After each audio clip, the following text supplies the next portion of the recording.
My name is Jayne Mazimba. I am a financial literacy educator, and I'm an author of a book. I don't know if we have it now. I'm an author of a book called Catching F.I.R.E. And why Catching F.I.R.E? Partially because, as a Christian nation, we have to take it by fire by force, right? But also because of this concept of fire, which I personally have embarked on this journey, and I thought to share with everyone. It's not something that I started myself. It started in the West after the depression of 2008. The movement of young people who really wanted to aggressively save and invest and retire early started, and obviously it spread to other countries. And I thought, as Africa, with all the things that we have going on, what better movement for us to join in as young people than this movement? So FIRE basically stands for Financial Independence, Retire Early. Okay? How many of us have heard of this already? Yeah, awesome. I'm hoping heard of it, right?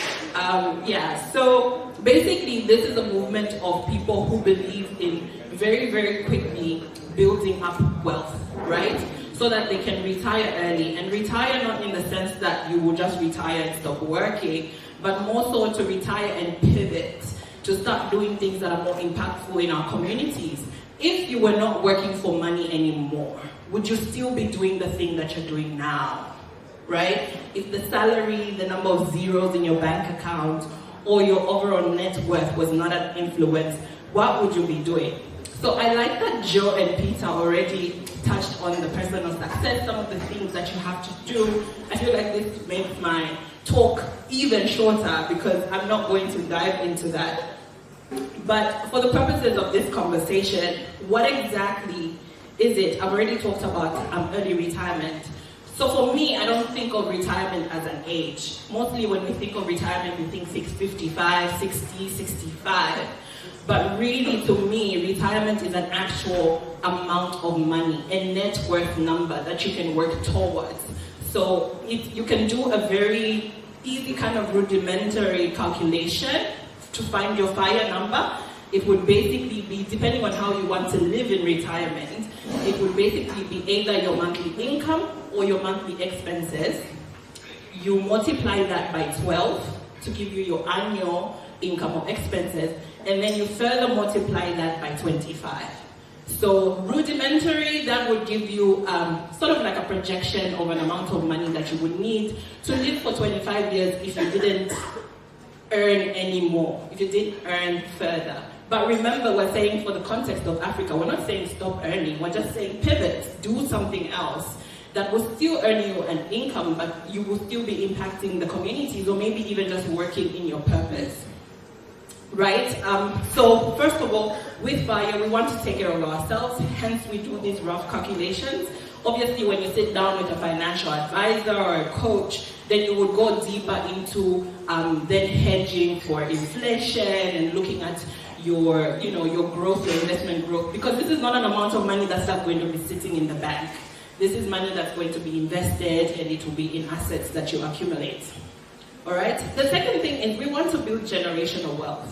We talk about this right now. There's been this whole conversation about BlackRock and how they own this and that, and they do this and that. But most of our friends in the West are able to do these things because they've built generational wealth. When you look at some of these people, it's not all of them, obviously, but some of them, or most of the big families that we know, it's not first generation. It's their grandparents started a farm, and then they found oil, and then, then they diversified, things like that, and then we built on top of each other. And I feel like that's something serious, something that Africans need to start taking seriously. What are we leaving behind? Not for our children, but so much more for our children's children and the generations that come after that, right? Because our children are living with us now. Whatever you accumulate now, they will get to sort of experience it with you. So we're looking beyond their generation to the next and the next. And then also, FIRE is important for our economies because when we invest in our economies, whether you're investing in traditional investments, fixed deposits, government bonds, all these things, we are putting money back into circulation in our economy. But even if you decided to invest through like starting a business or doing something, you are working within that economy and building that ecosystem. So this is important for us. And obviously I spoke about impacting our communities. Again, the question, if money was not a factor to you anymore, what would you be doing right now? What would you be doing with your time, right?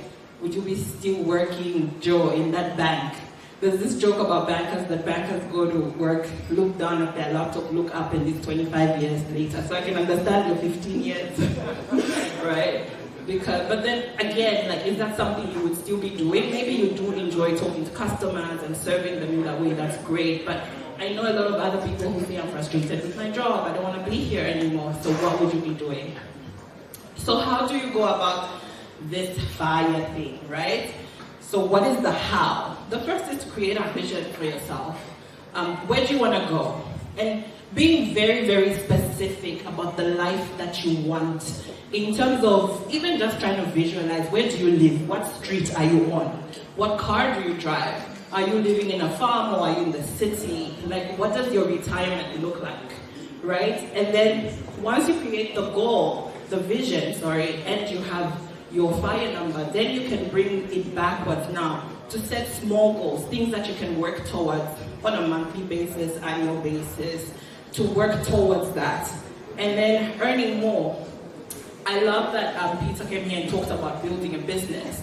And for me, I see a business like a spectra that is something that can tap into the generational wealth. The sons are here to support, and hopefully they can take that company and make it even bigger and bigger and bigger. And hopefully this is a company that we can talk about 100 years from now.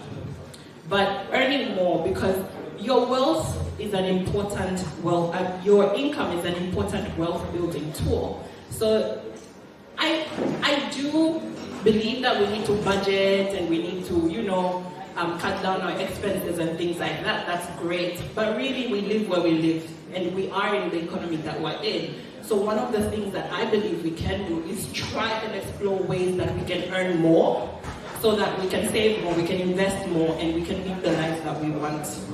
And then after you earn, obviously there's the savings. Bankers, don't kill me, but money doesn't grow in the bank, right? If you save, most savings will give you 2%, 4% maybe, whilst inflation is pegging at 10, 9% and things like that. So you want to save a baseline amount to be comfortable enough to cushion you, because investments do tend to be risky. So after you've saved your baseline amount, you have thought about what it is that makes you feel comfortable, how many zeros in the bank make you feel comfortable. Then you start redirecting those, the extra income that you have into now investing. So are you pumping into an existing business, or are you going the traditional way of doing the bonds and the stocks and the unit trusts and things like that? There's so many investment vehicles, and I do feel like we do not utilize our bankers enough. We talk to them about, tell me my balance, what loan can I get? But there's so much more happening in the background in terms of like investments, in terms of where else can I put my money? I've got these many zeros, I'm getting a bonus or something like that. What can I do? These guys are a wealth of information to redirect us and tell us, maybe you can put your money here.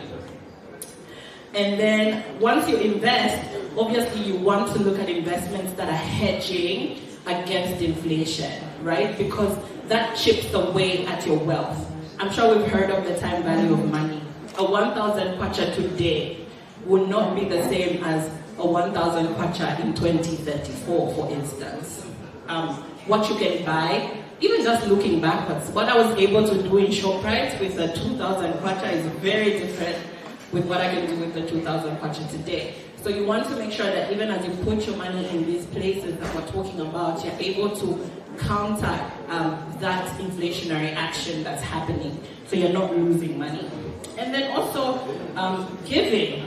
I think it's important There's this concept that we hear about so often, I hear it almost every week, black tax, black tax, black tax.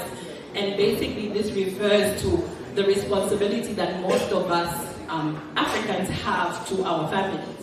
Once you have sort of made it, or you're doing well, you're expected to help take care of your cousins, your aunties, and your parents and things like that. But again, most of us do tend to be products of black tax. You pass to go to university, an auntie or an uncle threw a couple of $100 for you to help you either with the fees or pocket money or something like that. So I do believe that there's a responsibility that we have, especially living where we live, to impact our communities. So how do you give back? It doesn't need to be money. You can give back in time. You can give back in knowledge. You can give back in just, working, even just labor in some of these places. So giving is important. So when do you go onto this FIRE journey? Start now. Start where you are. I think a lot of us think we don't have enough, so we keep saying, oh, when I have this amount of money, or when this comes through, then I'll start. But there's power in compounding. There's power in putting regular amounts somewhere so that those amounts keep working and time becomes one of your best friends because you're able to grow your money so much quicker over a longer period of time, right? And the last thing I wanted to talk about with this FIRE journey is collective investment schemes. I think that, again, as Zambians, I don't know if this is inherent in us, but we haven't really learned how to play together very well. We tend to be quite suspicious of each other. Oh, I've got this business idea, but I don't want to tell anyone because they might steal it. Or, oh, I want to invest here, but I'll just hold on to what I have until I have enough. Sometimes it takes too long.